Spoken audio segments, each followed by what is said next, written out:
This is J.D. Seal, and I'm Vice President at Skyview Partners, and I'm happy to have you join us this day for our session on when management turns its back on security. I know you're going to enjoy this session. This is a very interesting session. As we all know, the data residing on your IBM is an incredibly valuable asset to your organization, and the big question is always, is it protected adequately, given its value? If not, what are the consequences to your organization? So this presentation will discuss some real-life consequences that can and actually have happened to organizations that we've seen when management chooses to ignore the IBM needs. Contrary to popular belief, the IBM is not inherently secure, but it is the most securable platform by many people's standards. So we're going to have some interesting looks at this today.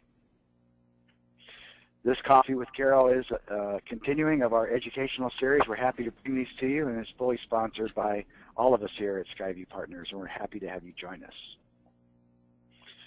Skyview Partners is a leader in security services and products for the IBM AIX, and Linux. Here at Skyview, we help clients to focus on high-value IT activities while optimizing their security monitoring with no impact on your resources. That's our goal. Skyview Partners leverages the world-class expertise of our team of experts led by today's speaker, Carol Woodbury, to help our clients ensure the security of their computing environment while reducing impact on their time, resources, and headcount, always important. Carol Woodbury is the president, CTO, and co-founder of Skyview Partners. Before founding Skyview, Carol spent 16-plus years at IBM, including 10 years in positions including Chief Engineering Manager and Security Architect for IBM's Enterprise Server Group. Carol is also the security subject matter expert at Common, has given numerous award-winning presentations on security, is an expert speaker at numerous local and international IBM user groups, including being a keynote speaker recently on security and compliance at Interaction Australia, the IBM user group. Skyview Partners has a number of solutions that can help you, not the least of which is our newly released and greatly successful Managed Security Service. Skyview Managed Security Services is a monthly offering where Skyview security experts led by Carol Woodbury will pay attention to your IBM security for you. This service takes the pressure off your IT staff and helps make sure that security is given regular attention. And it is available for IBM AIX, and Linux platforms. Skyview Partners continues to offer our security checkup services as well as remediation services. If you need that, we're happy to help you. We also have numerous software solutions, including our Skyview Risk Assessor software, automated independent vulnerability assessments, our diagnostic tool, the Skyview Policy Minder for IBM and Open Systems, automated security administration, as well as Skyview Audit Journal Reporter, predefined auditor-ready reports. And keep in mind that all Skyview Partner software is available in an unlimited software license. So with that commercial out of the way, we want to start our session today, When Management Turns Its Back on Security, presented by Carol Woodbury. Hello, Carol. Good morning, JD. Thanks for that introduction. Let me get my screen showing here. And let me get in presentation mode. There we go. All right. So thank you for joining me this morning for this topic. It has been a long time in developing this presentation, and it's really been developed over a course of years in speaking with management about the need to secure their data and some of the reasons I hear organizations giving for not actually securing their data and then the consequences thereof. So that's really what this presentation is about. So let's just get started. What I find really interesting, and it's really my business partner John Vanderwall that pointed this out to me one day. He said, you know, a lot of times when I go and visit a client, I get taken into the data center, and it's this really robust data center with a raised floor and some some sort of cooling system to make sure that all the servers stay cool enough, and there's special power coming in, and there's usually a very locked and secure door. There's often a sign-in sheet if you have visitors come in. There's always some sort of fire alarms and often a fire suppressant mechanism going in. He said, isn't it ironic the fact that all this money is spent to actually protect the hardware and very little is done to actually protect the actual data and access to the data that people have on these servers that they're trying so hard to protect? I was like, well, wow, yeah, that's absolutely true. That's a little ironic. So it's really kind of interesting to see the dichotomy between those two. The fact of the matter is the investment in the logical access rarely compares to the investment in the physical access and protection that's surrounding the actual hardware. So why is there such a great disparity between the two? I think that there's actually several reasons for this. One of the reasons, and IBM continues to say things like, IBM I is a secure platform. You know, oh boy, I used to fight this when I was the chief engineering manager at IBM for security, and I know Jeff Hewling does still today, that when we were asked to review press releases, we always had to correct the IBM marketing folks to say, IBM I is secure-able.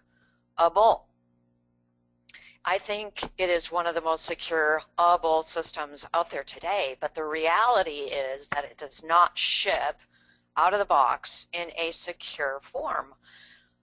All of the knobs and bells and whistles are there for you to implement and to turn and to tighten down, but you have to actually do it. And I think that there are a number of people who choose to just believe that IBM is secure, IBM I is secure, and you just don't have to do anything with it. It's just done. Turn it on, it's secure. And that obviously is not the case. I also think that there are a significant number of people who are just in denial. They don't want to think about it. They don't want to even entertain the fact that their organization could be breached or could be hacked. Oh, that won't happen to us. Or it hasn't happened so far, so it's not going to happen. So, you know, and they stutter and their mind just can't go there. They just can't do it. So they're in total denial that something is actually amiss on their system, that their data is very wide open, it's incredibly vulnerable, and they're just going to deny the whole thing. And I think that there's a significant portion of management that feels that way.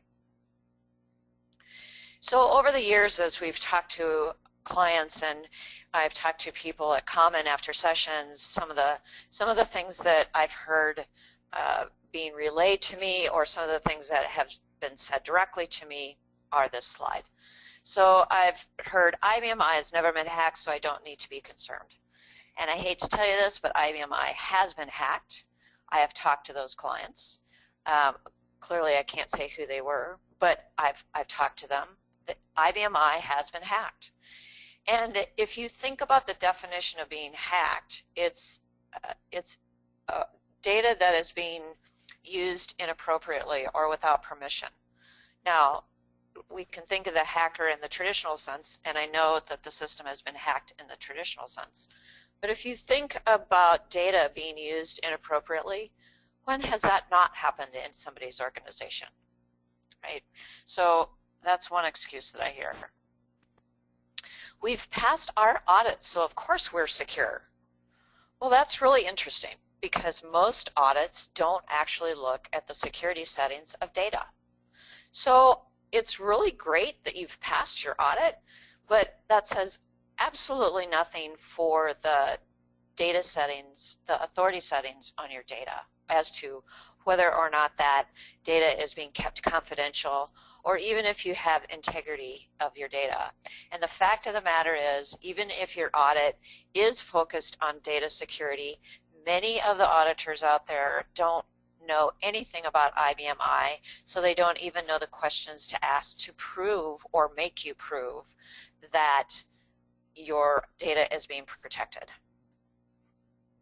Another excuse that I hear is that we're too small of an organization, so we don't have to care about security. Well, that's really interesting. So apparently, you know, in those cases, they don't care about the integrity of their data or the confidentiality of their data. And I don't care whether you're large or small, all organizations care about the integrity of their data. And the other thing about a small organization is this: if for some reason their data is not available to them, if perhaps somebody has wiped out a production server or a production file, and maybe it's not up to date the way that it should be, even if it's accidental and not intentional, the smaller the organization, the less able they will be to recover from that. In other words, they typically don't have the expertise to be able to recover the data quickly. Maybe they haven't been doing backups correctly and sufficiently to be able to reproduce that data quickly. The problem with the small organization is that they probably should be more concerned about security than the large organizations because of a business continuity issue and being able to recover from data that is lost or stolen. The other one, and this one I hear almost every client we talk to, our users are locked into a menu and they can't get at our data. Well, that was true back in 1984 when I first started working at IBM, and there was this thing called an AS400, and there were terminals with cables coming out of the back that went up the wall and actually physically connected to the system someplace. That was true in 1984, but this is 2015, I believe, and times have changed. So that data gets accessed through things like FTP, through downloading to a spreadsheet, which uses ODBC or data transfer. There's many, many, many ways to access that data from outside of an actual application. And so those users may be locked into a menu in one sense, but they have open to them many other means of access. Our users don't know how to get at data from outside of the application. All I can say to that is, do your users know how to use Google or Bing or whatever their favorite search engine is? Because if they do, all of the documentation needed for looking at data from outside of an application is very nicely documented all across the internet, in many languages, I might add. Nothing has ever happened, so I don't need to worry. That kind of goes back to that ostrich with its head in the sand. It's a denial, it's just a hope that nothing happens. So the other thing is that if you haven't been paying attention, how do you know that something hasn't happened? So the other one is we trust our employees. And that might be true about trust, but one of the best benefits of a good security plan and a good security implementation is that it helps prevent accidental errors, the accidental deletion of a file, the accidental update of a production data file. So trust has nothing to do with the need for a good security scheme. All of these statements are totally false, and really we need to move beyond these statements and realize that data needs to be protected. So what are the potential business impacts of management turning its back on security? The impact really needs to be evaluated based on the type of data that your organization has. So when you think about the data on your IBM I systems, what I'd like you to think about is the type of data that your organization works with on a daily basis. And if you think about it, your organization is depending on the data that resides on your IBM I. So it may be sales data, it might be inventory, it might be manufacturing information, some sort of order fulfillment. It could be your profit and loss, your financial statements. Maybe if you're in healthcare, maybe it has to do with your patient census levels. Whatever it is, there is data that you are making business decisions on, or that is running a manufacturing line, or is taking orders. This data is vital to your organization. So the importance to the data really, or the importance of the data to your organization really depends on whatever it is that's running on your IBM My system. So you have to think through the impact to your business if the data is not accurate. So if your inventory levels aren't accurate, what would that mean? Well, maybe you wouldn't order new supplies, new materials at the right time. If your inventory levels were overstating your inventory, your actual inventory, you might not order new supplies in time and you might run out. What kind of business impact is that going to be? Or what kind of liabilities are you going to incur if you report inaccurate sales information or some sort of inaccurate financial information? What happens to your business process if your data is not accurate? So, you know, you have to ask, well, again, my people are in a menu, so how on earth could my data not be accurate? Well, again, data is available through many means other than through a menu. So there may be a spreadsheet that gets updated and uploaded by accident. I've walked into some of our clients, and one in particular, I was flying in, and earlier that morning, the manager had uploaded a spreadsheet from last month's sales, and instead of hitting the download button to refresh the information, she hit the upload button and uploaded last month's sales. So they were busy scrambling to get the last save of that data file back in so that they could recover from that. So the application had to come down, the system wasn't available, so it's very easy to do. And again, it wasn't intentional, it was totally accident. And I don't know about you, but my laptop, my cursor tends to float. So I could have had it on the download, but it could have floated and I may not have paid attention and totally done the upload totally by accident. That can happen if the authority on the file allows that to happen. If the authority is set so it doesn't allow that to happen, then they're not going to be able to accidentally upload that spreadsheet. Or there may be end users using DBU to modify database files directly.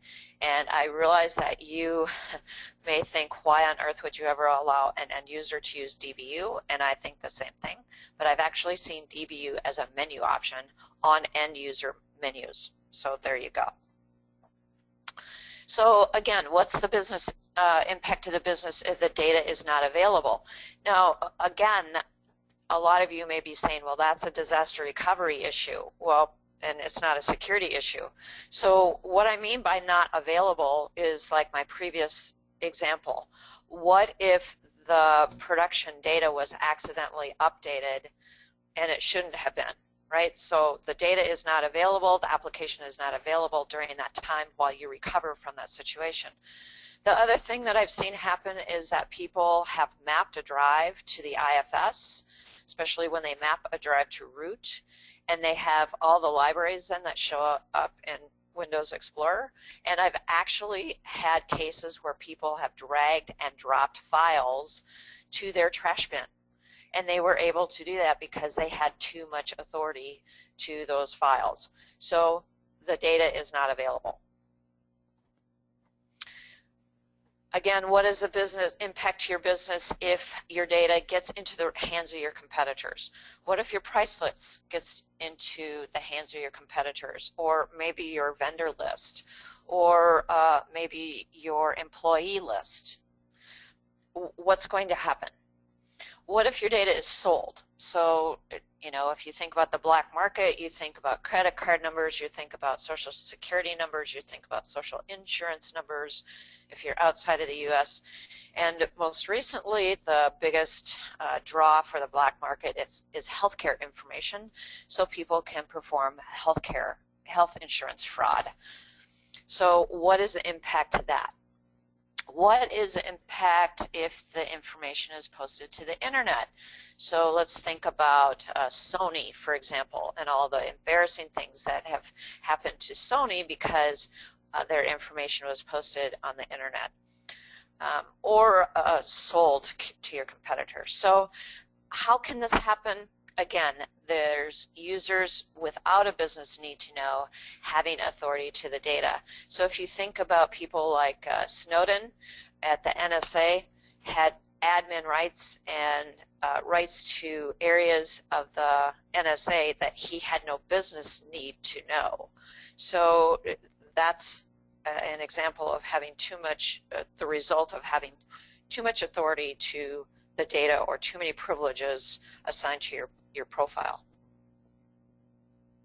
So the other thing that can be a business impact is this thing that I call the auditor fire drill. The auditor is coming, and you run around like Chicken Little because, oh, you get notice that in 2 weeks' time the auditor is about to show up. So all those things that you let slide throughout the year that you haven't left in compliance with how it was left after last year's audit, everything that you just left slide causes you to now have an audit fire drill. And so you run around like a chicken with your head cut off, trying to get everything put back in place the way it was before the auditor shows up. But it's because there's never been time put in place to put the process in place so that you can consistently stay in compliance with your requirements. I dare say that the business that you're working for is definitely expecting that there will be data integrity, meaning that they can depend on the fact that the data is accurate. I'm sure that they're depending on the fact that the data will be available when they want to use it. I also think that they have a reasonable expectation that the data will be in compliance with whatever laws and regulations you have to be in compliance with. And if necessary, and if you are storing this type of data, that the data that is called personally identifiable information, or PII data, is kept confidential, along with those things that make your business unique, whether it is price lists, vendor list, customer list, or whatever it is. That data will be kept confidential. And it is likely that if the business realized how exposed the data actually was to not being accurate or not being confidential, it would probably be quite shocking to them, and that they would probably demand that their data is better protected. I was at one of our clients one time, and the person I was working with knew of the exposures, and that's why they had brought Skyview Partners in to remediate and rework their security scheme. And we were working on their HR database, and we needed help from the head of HR so that we could determine if there were any people that needed to access that HR master database from outside of the application. Clearly, from the application interfaces, yes, that needed to work, but, you know, hey, should anybody be able to download it to a spreadsheet? Because the database, or the data access settings, allowed that at the moment. So when we approached her about that issue, she said, well, that, you know, no, it can't be downloaded to a spreadsheet. We said, well, yes, it can be, and we actually think that there are some people who are doing that. It's like, no, that can't happen. So we actually had to set up a little show me. So we gave her access to a spreadsheet, and we set up the data transfer session, and we said, click on this button. We're going to turn around so we don't see the data, but you just click this button. So she clicked the button, and here came in the employee master database into the spreadsheet, and we nearly had to pick her up off the floor. So the business expects the data to be confidential. They expect it to be accurate. When they find out it isn't, they tend to get a lot more cooperative with your efforts. So in looking at how data is maintained on the system, there are certain roles on the system. There's the data owner, the custodian of the data, and that will continue on with the HR example. We'll say that the custodian is really the head of HR, and that the data users are the people in the HR department. So there's the data owner, the head of HR. So what role does IT play? Well, IT plays the role of data custodian. So the data custodian is really the role that is there to implement whatever data requirements the head of HR puts in place. Now, the head of HR is not going to know that the employee master database is supposed to be public exclude. I'm not trying to say that. But what you can do with a head of HR is say, hey, who is really supposed to have access to this data? What type of users? So of course, you know, you can kind of take the example from the menu options, who gets to see this data from the menu. And then you can implement those requirements into the actual IBMI security settings. But the problem is IT often ends up being the data owner because the real data owner doesn't actually realize that they're supposed to step up and take that. So what we need to do as IT is start working with the business and get their input, get their requirements, make them actually take ownership of that data and saying who should be accessing that data, and then having IT be the ones responsible for actually implementing those requirements.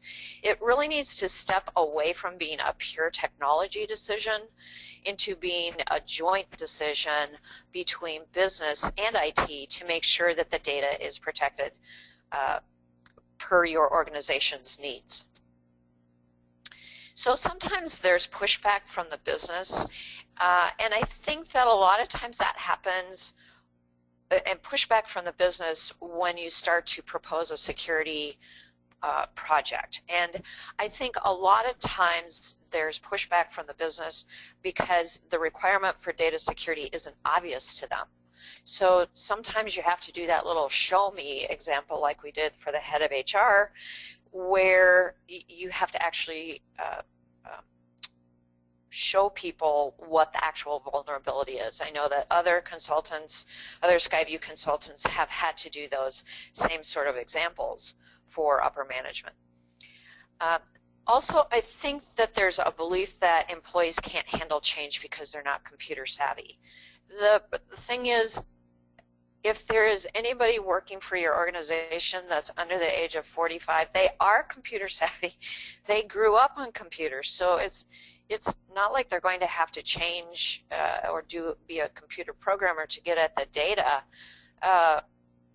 They still need to be able to do their job, and they will still be able to do that. So the excuse that their customers can't take this change, I really think that is underestimating the employees that you have on your staff. And just the fact that employees won't tolerate the change. Now this one is kind of interesting to me because, you know, a lot of businesses have had to change their processes over the years. If you think about things like HIPAA and all of the things we've had to do differently for HIPAA, I'm sure you've all gone to the doctor and you've had to sign the piece of paper that says, yes, I've seen your HIPAA, your healthcare privacy policy. So that was a process change for the receptionist to have to hand that form over. Doctors have had to change how they communicate to the patients and who they can communicate with about somebody else. So there's a process change there. You know, there's been process changes surrounding credit card information, and so there's been process there. So there's been a lot of different process changes over the years, and as business changes and evolves, just the way that we've all done business has changed. So the fact that the excuse comes up that says employees won't tolerate the change because it's a security change. It's like, really? So they haven't changed the way that they do anything about their job ever. And so if that was the case, then maybe they can't tolerate this change. But really, just because it's a security change, they can't tolerate it? I just kind of have a hard time with that one.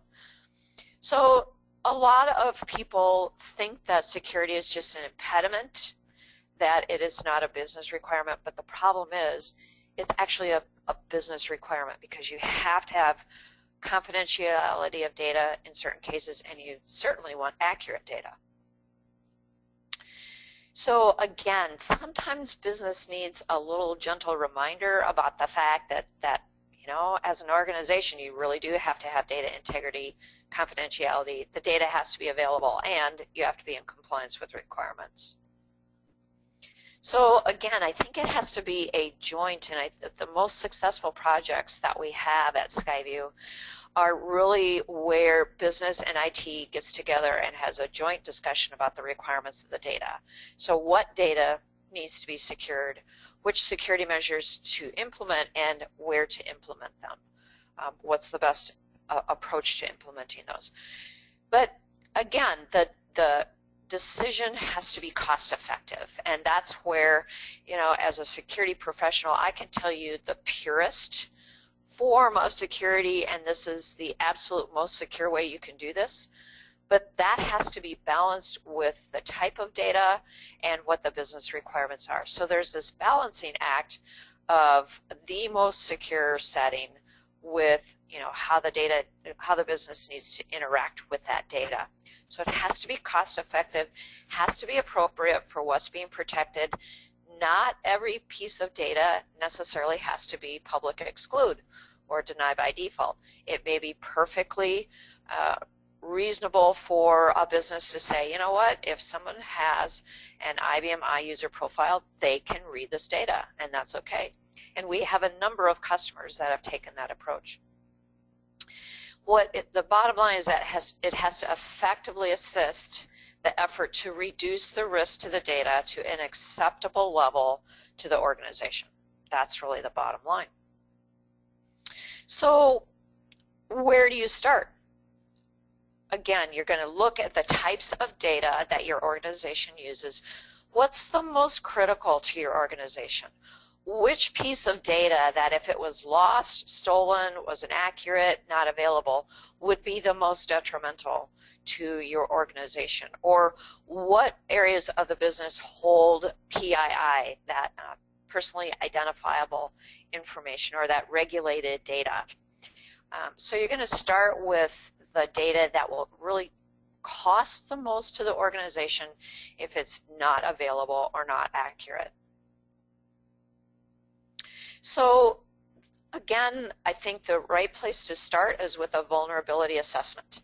And what you're going to be looking for is what are the access control settings on the data itself, the user profile configuration, and where all the data resides. So, and when I say where all, that just on the IBM I, that data could reside in multiple places. And if you start to think about where all the data has traveled off the IBM I, that also typically gets businesses' attention, because they may not want it going all those places. So if you think about files and how they can be easily removed and moved off the system, I've said spreadsheets a lot, but what about a spreadsheet that then gets attached to email and then is now on your phone? Or you have company data that is now being on an iPad, because a lot of people have used OneNote and are taking notes and are keeping meeting notes about company meetings. And where does that information get backed up? Oh, to the cloud. So if you think about all of the different places that this information has traveled, a lot of times that is a promotion factor to getting some action done. So the risk to the data will rise when the access control settings and the databases are wide open, when many users have access to that server that IBMI, or the users have excess capabilities. Think of translating that into IBMI terms, people having all object special authority assigned to their user profile, and when data resides in multiple places. So if you think of things like production data being taken over to a UAT system, the user acceptance testing, or maybe to a development system, a lot of times those systems are not secured in the same way as your production system. So, and users tend to have more access to the data on those systems. There is often a copy of production data in a developer's library. Maybe they have to update something in a database file and they want to make a copy of it before they make the change. So they make the copy of it and make the change. Change goes okay. They totally forget to delete that extra copy. Again, it's not malicious, but there's multiple copies laying around. So there's a lot of places where that data can be accessible. So what actions do you take? Well, based on the results of your vulnerability assessment, you prioritize the vulnerabilities based on the risk to the data. So, sometimes it's okay if you just address the easy items. Getting rid of profiles that have default passwords, for example, or getting rid of inactive profiles. Get rid of the easy vulnerabilities. The point here is that I don't want you to get so overwhelmed with the potential size of this project or maybe your list of vulnerabilities that you take no action and you get paralyzed. The point that I want to make here is that anything that you do, any step you take to close some vulnerability is a step towards reducing risk to your data. So do something is my point here. The good news is that IBMI has many layers of defense that we can put in. The hardware itself has this thing called hardware storage protection. It actually helps produce operating system integrity and data integrity. The operating system itself has been signed for many releases, digitally signed since v5.r2. That means that you can basically do a self-check of the IBM operating system to make sure that nothing about the operating system has been tampered with. And there's the separation of the operating system from the application layer that protects all of us from, again, providing us with operating system integrity. We have to implement, but they're provided for us, things like the various security levels. There's the ability to have strong passwords on IBMI. We can have encrypted sessions, meaning the TLS sessions between our client and the server with the IBMI itself. We can have encrypted backups. The disk can be encrypted. Data at rest can be encrypted. The user capabilities are fully configurable. We don't all have to run as administrators, somebody with all object. There's access control settings that we can put on. There's auditing, integrated auditing on the operating system. And then there's multiple vendors that have provided additional layers of defense. Things like exit programs that allow you to put access control settings at the network level, the network access points like FTP, ODBC, DDM, and so forth. They provide extra logging at that level that isn't provided with the operating system. There's two-factor authentication solutions. Also, there's encryption solutions. So there's many things available to us in the IBMI community that allow us to have many layers of defense that protect our data residing on IBMI, but we have to take the action to use them. So here's just kind of a chart of all of those things that we can put into our multiple layer of defense and things outside the IBMI as well that will protect our data on IBMI, including this thing called data loss protection, which looks at movement of data around the network. There's your firewall settings, and the people in the background are your employees.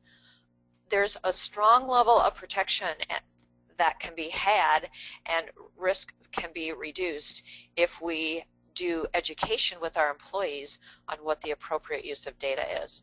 And that is really a strong benefit. some of the projects that we work on have us going in and looking at who is actually using specific files. And it's usually the master files that get people in kind of in trouble, or they have the most challenge with in getting those secured. And it's because a lot of those master files, whether it be accounts receivable, like a financial master file, or something like an employee master database, a lot of those master files have what I'll call mixed use data.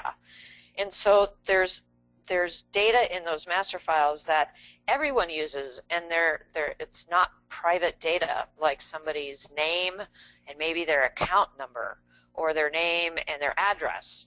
And it has absolutely nothing to do with the confidential data that follows that information, but there's many applications that need that specific information. So when you look at the use of the data and work with the business to see what information they're actually pulling out of those files, a lot of times you can reduce the risk to the data simply by limiting either with a logical file, or in V7R2 you can use the row and column access control to put a view over the top of that data to give those people the data they need, but not access to the private data. So again, it's working with the business to find out what they're actually using and providing access to that, but protecting them from the rest of the data. So this is just kind of the words that I was using from that previous screen.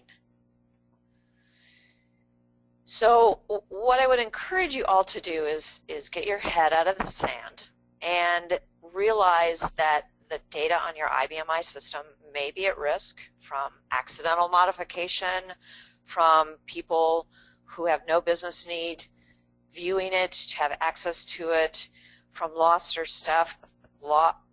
or theft, and compliance requirements. Analyze the data that is on your system and determine, based on the risk to the data, how many layers of defense you want to put in, and that will be appropriate for that type of data running on your system, along with your organization's requirements. So what I would encourage you to do is have your goal, the goal be that your investment in securing your data from logical access point of view is commensurate with the value of the data to your organization. Today, in most cases, I would have to say that it probably isn't. But I would encourage you to engage with your business folks and bring that investment level up so that it matches the value of the data to your organization. So for more information, I would encourage you to contact Skyview Partners. We would be glad to help you with any aspect of your security scheme and your security planning. And with that, I will turn it back over to JD.